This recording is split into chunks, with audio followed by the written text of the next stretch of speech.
মধ্যে শাক অন্যতম।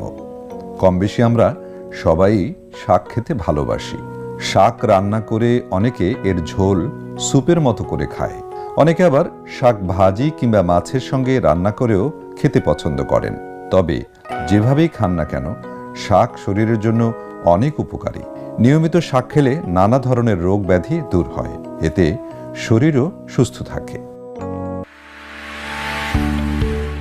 পালং শাক অন্ত্রের ভিতরে জমে থাকা মল সহজে বের করে দিতে সহায়তা করে, যার কারণে যাদের কোষ্ঠকাঠিন্য আছে তাদের জন্য এ শাক খুবই উপকারী।